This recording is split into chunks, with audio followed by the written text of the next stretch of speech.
준비 시작한 지 얼마 되지도 않았는데 아무리 봐도 내 남편으로 사는 것보다는 엄마 품의 효자아들로 평생을 사는 게 훨씬 더 나아 보여서 예비시댁에 귀한 아들 반품해주고 돌아왔어요. 저런 사람이 내 시어머니가 된다는 생각만 하면 소름이 다 돋을 정도였는데 중간 역할은커녕 엄마 말에 거역 못하고 엄마 말만 철썩 믿고 따르는 남자친구 보니 결정을 내리는 게 어렵지는 않았습니다. 몇 년을 연애했고 눈에 콩깍지가 끼어있다 해도 제가 스스로 제 발을 시월드 구렁텅이에 빠뜨릴 정도로 무지렁이는 아니었거든요. 어설프게 조율하는 것보단 빠른 파혼이 맞다 싶어 이렇게 큰 결단을 내렸습니다. 저희가 상견례할 당시만 해도 아무런 문제가 없었어요. 오히려 예비 시어머니가 먼저 허례허식은 생략하자고 예물 예당 같은 거 하지 말고 애들한테 한 푼이라도 보탬되는 걸 해주자고 먼저 제안을 했었거든요. 저희 집에서도 당연히 찬성을 했고 결혼도 반반 결혼 생각하고 있으니 얼마를 도와주시던 간에 똑같이 맞추겠다고 제안을 하셨는데 예비 시어머니가 먼저 집은 원래 남자가 해오는 거 아니겠냐며 그냥 혼수만 준비해오면 된다고 나왔습니다. 옛날이야 그랬지만 요즘 누가 남자가 집 해오고 여자가 혼수해가고 하면서 결혼을 하냐고. 부담 가지실 필요 없으니 반반 결혼하자고 한 번 더 물으셨는데 예비 시어머니는 절대 그렇게 할 수 없다고 단호하게 거절을 했었습니다. 반반 결혼을 한다는데도 계속 싫다고 우겨대는데 어떻게 별 수가 없었어요. 그래서 혼수 비용에 결혼식 비용, 신혼여행비까지 전부 저희 집에서 다 하겠다 말하고 그렇게 이야기를 정리했습니다. 친구들은 요즘 그런 시어머니가 어디 있냐며 저보고 전생에 나라를 구했냐느니 어쨌다느니 소리를 하면서 부러워했어요. 다들 부럽다 부럽다 하니까 저도 처음에는 좋은 시댁 만났구나 막연하게 그렇게 생각하고 있었죠. 그런데 그 해준다던 신혼집이 제가 생각했던 것과는 많이 달랐습니다. 집을 해준다니까 뭐 강남에 몇십억 하는 아파트를 들어가야겠다 그런 욕심을 부렸던 건 절대 아니었어요. 다만 신혼집의 위치라든지 그런 것들에 있어서 당연히 그 집에서 살아갈 저희에게 선택권이 있는 건 줄 알았거든요. 그런데 그런 게 아니었어요. 집은 이미 상견례, 아니 저랑 남자친구 결혼 이야기 처음 오가기 시작했을 때부터 구해져 있던 거나 마찬가지인 상황이었죠. 집을 해준다고 했지만 애초에 매매로 집을 해주는 게 아니었습니다. 전세로 들어가는 거였고 집주인은 다른 사람이 아닌 예비 시어머니의 친언니, 그러니까 예비 시이모님이었습니다. 남자친구네 이모가 누군가에게 전세를 주고 있던 집이었는데 그쪽 지역이 재개발 호재가 생기면서 전세 가격이 많이 올랐다고 하더라고요. 그런데 그 집에 먼저 살고 계시던 분이 오를 만큼 오른 전세금을 감당하지 못해 재계약을 못하고 나가게 되었는데 예비 시이모라는 그분이 욕심을 부렸는지 그 사람이 나간 뒤로 계속 빈집으로 놀리고 있었다고 하더라고요. 그런데 마침 저희 결혼 이야기가 오가기 시작했던 거고 예비 시어머니가 그 집에 전세를 얻어 저희 신혼집을 해주겠다는 소리였던 거예요. 애초에 반반 결혼이 성립이 안 되었던 건 전세금을 예비 시어머니가 해주는 거긴 하지만 결과적으로는 돌려받아갈 돈이니 저희한테 땡전 한 푼 안 도와주는 거나 마찬가지였던 거죠. 그래도 집을 싸게 얻는 게 어디냐 하고 집 구경을 갔는데 집의 상태가 아주 처참했습니다. 집이 좋아서 살기 좋은 동네라서 집값이 오른 게 아니고 그냥 동네가 싸그리 환골탈퇴한다는 재개발 호재 때문에 집값이 올랐던 그저 썩어빠진 오래된 아파트였었어요. 제 생각엔 재개발까지 본인들은 살기 싫고 당장 재개발은 소식만 있을 뿐 언제인지 감도 못 잡겠고 그런데 집을 빈집으로 놀리자니 아까운 와중에 때마침 저희가 결혼한다고 하니 그 집에 세를 얻어준 걸로밖에 받아들여지지가 않았습니다. 크기도 끼케야 14평 정도 돼 보이고 얼마나 오래된 아파트인지 엘리베이터도 없는 그런 아파트였어요. 단 한 가지 마음에 들었던 건 회사 출퇴근하는 버스가 집 앞으로 다닌다는 사실이었죠. 출근하는 것만큼은 편하겠더라고요. 그래도 당장 큰돈 아끼는 게 어디냐.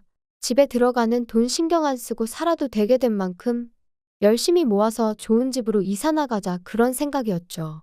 저희 부모님이 저희 신혼집이라고 사진 찍어 놓은 거 몇 개 보여드렸더니 완전 사기당한 기분이라고 하시더라고요. 반반하자는데 한사코 거절했던 게 저런 꿍꿍이가 있었던 거였냐고요.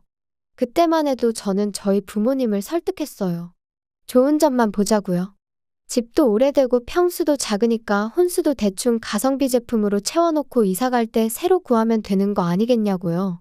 어쨌든 덕분에 한동안 내야 할 대출이자 아꼈다고 치면 반반 결혼하는 거나 마찬가지 아니겠냐고 그렇게 부모님을 설득했어요. 그런데 하루는 남자친구가 저한테 종이 한 장을 건네주더라고요. 이게 뭐냐고 물었더니 남자친구도 자기도 자세히 안 봐서 잘 모르겠는데 엄마가 혼수리스트라고 적어준 거라고 하더군요. 남자친구 보내고 나서 집에 돌아와 그때가 돼서야 적어준 혼수리스트를 체크해봤습니다. 그런데 적혀있는 혼수리스트가 아주 가관이더군요. 일단 브랜드가 전부 국내 굴지의 대기업 제품들밖에 없었어요. 모델명에 색깔까지 자세하게도 적어줬는데 인터넷 찾아봤더니 심지어 두 브랜드에서도 제일 비싼 최고급 라인의 제품들이더군요. 조금 어이가 없었어요. 집은 언제부터 관리를 안 했던 건지 벽지도 다 누렇게 떠있고 바닥 장판도 여기저기 찢어진 곳 투성이에 심지어 요즘은 보기도 힘들다는 그 전통 한지 모양 장판이었거든요. 보아하니 리모델링을 해줄 리는 만무했고 저희 돈으로 대충 도배랑 장판만 할 계획이었는데 아무리 도배 장판을 새로 한다고 해도 샤시도 오래된 알루미늄제 샤시인데 그런 집에 가전가구만 최고급 최신형을 써야 할 이유가 하나도 없잖아요? 가전가구가 최고급 최신형이라고 썩은 집이 좋은 집이 되는 건 아니니까요. 뭐 어차피 열심히 모아서 이사갈 계획이 있긴 했지만 그때 가서 좋은 가전 좋은 가구 맞춰서 놓고 싶지 미리 사둔다고 생각하는 건 방법 축에도 들지 못했죠. 그때 가면 또 그때 돼서 최신형 최고급 제품이 따로 있을 텐데 미리부터 사서 썩은 집에 가전가구 모셔두는 게 무슨 의미가 있었겠나요? 끝까지 읽어보니 별게 다 들어가 있더라고요. 하도 오래된 구축이라 방음은 잘 되게 하겠다만 14평 집에 75인치짜리 TV는 왜 필요하고 홈시어터랑 안마의자는 또 왜 필요한지 싶었습니다. 애초에 저희가 TV를 그렇게 챙겨보는 스타일도 아니고 안마의자도 있으면야 편하긴 하겠지만 솔직히 저희 나이에 안마의자가 벌써부터 필요한가 싶기도 하고 거실이라고 저희 둘바닥에 누우면 꽉 차는 느낌인데 거기에 그런 초대형 TV에 음향 시스템까지 갖춰놓고 안마의자까지 놓는 생각을 하니 들어는 갈란지 발 디딜 틈이라도 있을런지 감도 안 잡히더군요. 방이 2개이긴 했는데 워낙에 좁은 평수였다 보니 거실이 더 좁아지는 구조였거든요. 애초에 그 커다란 TV가 아파트 중앙현관을 지나서 저희 집에 들어가기나 할까 싶더라고요. 아무리 봐도 이해가 안 돼서 일단 남자친구한테 먼저 전화를 했죠. 어머님이 적어준 혼수리스트 봤냐고 물었더니 엄마가 적어준 거고 자기는 안 봤다고 대답하더라고요. 그래서 제가 사진 찍어서 보내줄 테니 한번 봐보라고 했습니다. 그런데 남자친구는 우리 엄마가 적어서 보내준 건데 어련히 알아서 잘하지 않았겠냐며 피곤하다고 그냥 전화를 끊어버리더라고요. 지네 엄마가 결혼하는 것도 아니고 지가 결혼하는 건데 어떻게 저렇게 무관심할 수가 있나 싶었고 어이가 없었죠. 하지만 차라리 이게 낫겠다 싶었어요. 괜히 중간에 남자친구 껴서 예비 시어머니랑 의견 조율하는 것보다 제가 직접 전화해서 이야기하는 게 훨씬 좋겠다 싶었으니 말이죠. 그때가 이미 저녁 늦은 시간이었어서 생각난 김에 바로 전화하고 싶었지만 매너가 아닌 것 같아 다음 날까지 기다렸다 회사 점심시간 활용해서 예비 시어머니한테 전화를 걸었습니다.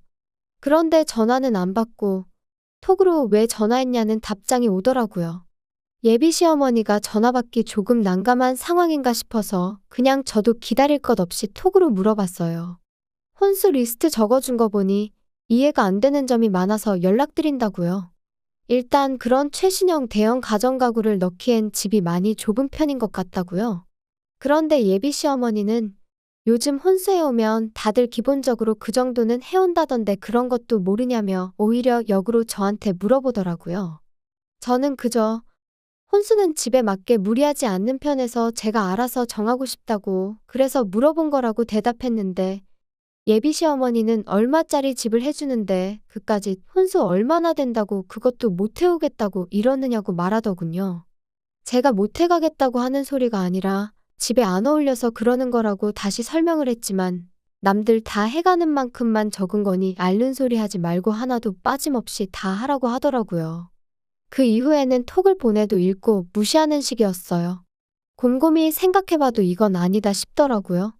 솔직히 막말로 집도 말이 해준다는 거지. 남의 집 빌려다가 당분간 저희들 살게 해주는 거잖아요. 저희 사는 중에 만에 하나 재개발이 시작되면 뭐 분양권을 저희한테 넘겨줄 것도 아니고.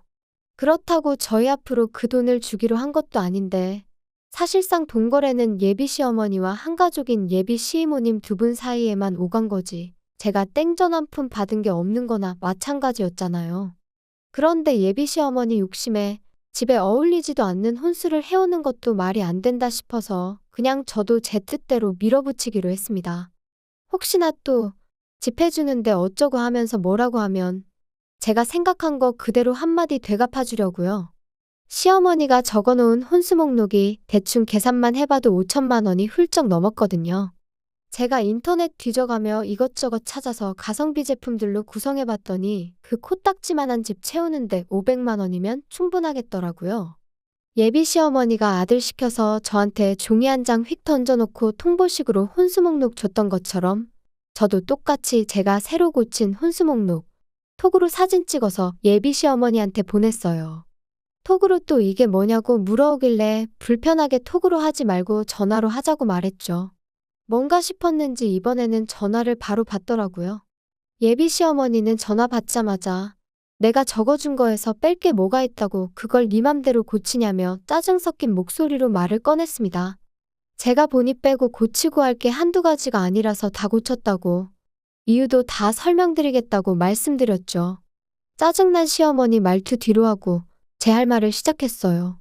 방이 2개라고 에어컨 방마다 설치할 수 없으니 하나 빼는 거다. 건조기야 있으면 저희가 편하겠지만 안타깝게도 베란다가 너무 작게 나와서 설치조차 불가능하다더라. 그리고 저희들 맞벌이 하는 데다가 집에서 많이 먹어봐야 저녁 한 끼 먹는 게 고작인데 설거지할 게 얼마나 나온다고 식기세척기를 놓냐. 그래서 그것도 빼버렸다. 같은 이유로 양문형 냉장고도 필요 없다고.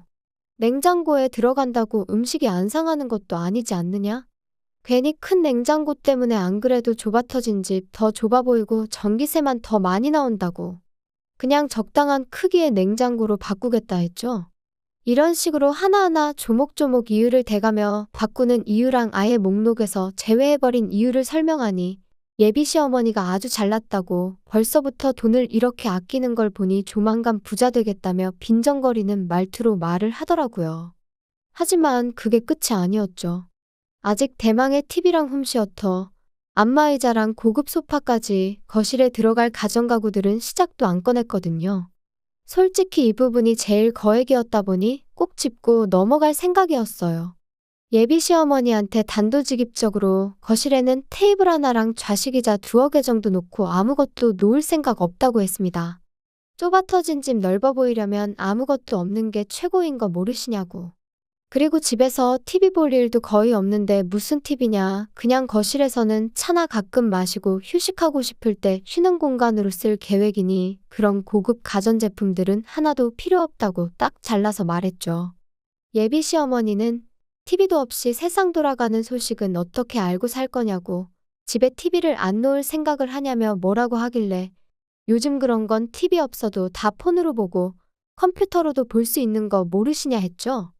TV 틀어봐야 재방송밖에 안 해주는 것 같은데 잘 보지도 않는 거 매달 요금 내고 그런 거 신경 쓸 바에 아예 TV 없이 지내보겠다고 말했습니다. 그랬더니 예비 시어머니가 그럼 안마의자랑 TV 그런 것들은 당신 집에 놓을 테니 생략하지 말고 당신 집에 가져다 놓으라고 하더군요. 그래서 제가 지금 무슨 소리를 하시는 거냐 했습니다. 혼수 이야기 하고 있는데 왜 신혼집 가전가구를 어머님 댁에 놓으라고 하냐고 되물었죠. 그랬더니 예비 시모가 생각해보라며 그래도 내가 집까지 해주는데 뭐라도 하나는 받아야 면이 좀 서지 않겠냐고 하는 거예요. 아니, 상견례할 적엔 예물 예당 같은 허례허식은 생략하자고 하신 분이 이번엔 대놓고 시댁에 최신형 가전가구를 놓아달라고 요구하고 있으니 어이가 없었죠. 심지어 그것들만 해도 거의 2천만 원이 넘는 고가의 제품들이었거든요. 예비 시어머니는 계속해서 허례허식이 아니라 집 해주는데 혼수 고작 그거 해오면 수지타산이 안 맞지 않느냐며 계속해서 바꿔달라고 요구를 해오더군요. 아무리 생각해도 이건 아니다 싶었고 더 말해봐야 말도 통하지 않겠다 싶어서 그럼 한번 생각해본다 말하고 다시 연락드리겠다 한 뒤 전화 끊어버렸습니다. 그렇게 전화 끊고 나니 정말 말 그대로 현타가 오더라고요. 막상 저랑 결혼한다는 남자친구는 엄마가 혼수로 얼마나 말도 안 되는 걸 요구하고 있는지에 대해서는 관심도 없지 싶었고 시어머니 될 사람은 제가 악착같이 돈 안 쓰려고 기싸움하는 것 같으니 뭐라도 뜯어내려고 하는 심보인 것 같았고요. 그러다 보니 아무리 생각해도 이건 좀 아니다 싶어서 그날은 퇴근하고 자취방이 아니라 부모님 집으로 돌아갔어요. 그리고 부모님한테 이 상황을 말씀드렸죠. 14평짜리 집에 꽉꽉 채워 집어넣을 최신형 대형가전부터 가구들까지 목록 적어놓은 것도 보여드렸어요. 어머니도 기가 찼는지 어이없다는 표정을 지으시더라고요. 당장 남자친구한테 전화해서 그냥 결혼은 양가 도움을 받지 말던가 반반 똑같이 지원받아서 하는 걸로 하자고 말하라시더라고요. 그래서 남자친구한테 바로 전화를 했어요. 지금 상황을 충분히 이해가 되도록 설명을 해줬는데 남자친구는 그런 건 생각도 안 하고 바로 짜증부터 내더라고요. 애초에 그럴 거면 해온다고 하질 말았어야지 않는 거 아니냐고요. 그러면서 또 한다는 소리가 엄마랑 이야기해보고 연락 줄 테니까 그렇게 알라고 하는 겁니다. 예비 시어머니만의 문제였다면 저희 부모님이 어떻게든 조율해보려고 도와주셨을 텐데 가만 보니 이건 비단 예비 시모 혼자만의 문제가 아니라 그 아들인 남자친구한테도 문제가 있다는 걸 알게 되었습니다. 저희 부모님도 그 상황을 두 눈으로 목격하시니 엄청 열받아 하셨어요. 어머니가 저한테 예비사돈한테 남자친구가 전화 걸어서 통화 못하기 전에 곧바로 전화 좀 걸어보라고 하더라고요. 남자친구가 예비시어머니한테 전화 거는 걸 미뤘던 건지 예비시어머니가 바로 전화를 받았어요. 바로 전화 받으실 분이 아닌데 생각해보니 제가 시댁가전 바꿔주는 걸 생각해보겠다고 말하고 전화를 끊었었다는 게 생각이 딱 나더라고요. 예비 시어머니가 전화를 받는 걸 확인하자마자 저희 어머니께서 핸드폰 바로 뺏어다가 한마디 하셨어요.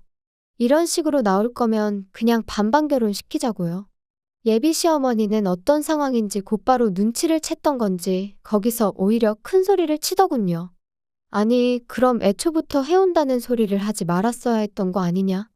그리고 한쪽에서 집해오면 반대쪽에서는 원하는 대로 혼수해오는 게 당연한 거 아니냐고 하는 겁니다.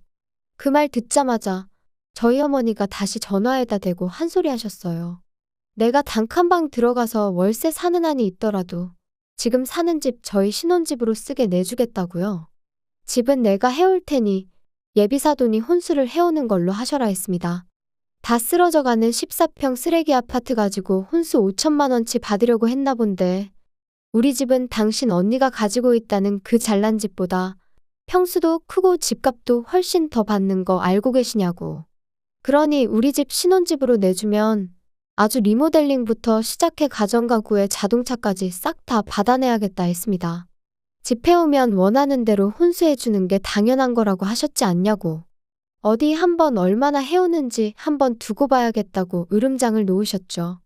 그랬더니 이게 지금 경우없게 뭐 하는 짓이냐고 따지더군요. 예의라고는 눈꼽만치도 없는 행동인 거 알고 그러는 거냐며 큰 소리를 치길래 제가 어머니한테서 전화기를 뺏어다가 예비시모한테 한마디 해줬습니다. 당신네들이 했던 거 그대로 똑같이 하는 건데 경우 없고 예의 없다고 하는 걸 보니 아줌마가 아들 결혼을 빌미로 얼마나 개수작을 부리고 있는지는 알고 있는 것 같아서 다행이라고요. 제 말을 듣고는 언성을 높이며 너는 시어머니가 아주 우습게 보이냐고 아주 시집 오면 버르장머리를 개조해줘야겠다고 겁을 주더라고요. 그래서 저도 한마디 해줬습니다. 아줌마 정신 차리라고요. 아직도 내가 결혼하고 싶어서 이러는 건 줄 아냐고 파혼하자고 하는 소린데 눈치 좀 챙기라고 한마디 해줬어요. 예비 시어머니가 저보고 말 다 했냐 그러길래 뭐 더 듣고 싶은 말 있으시냐고 한 번 더 듣고 싶으면 말만 하라고 했어요. 몇 번이고 더 해줄 수 있다고 말이죠. 그렇게 파혼하고 나니까 여태까지 결혼에 관심도 없어 보이고 엄마 말 거역하지 말라던 남자친구가 찾아와서는 한 번만 기회를 달라고 제 앞에 싹싹 빌더라고요. 그런데 그 모습이 전혀 신뢰가 가지 않았어요. 엄마한테 무슨 말이라도 듣고 찾아온 건 아닌가 싶더라니까요. 이모네 집 세입자 못 구할 것 같아서 저러나 혼수로 뭐 팁이라도 하나 바꾸는 걸로 줄여보겠다 하려나 싶었어요. 그때 딱 느꼈죠. 결혼을 하겠다고 정하긴 했지만 이 사람이 없으면 못 살겠다 싶을 만큼 깊이 사랑했던 건 아니란 걸요. 애초에 저는 이미 혼수리스트랍시고 남자친구한테서 종이 한 장 건네받았을 때부터 결혼할 마음이 싹 달아났던 것 같아요. 남자친구한테 내 마음 돌릴 생각 없다고.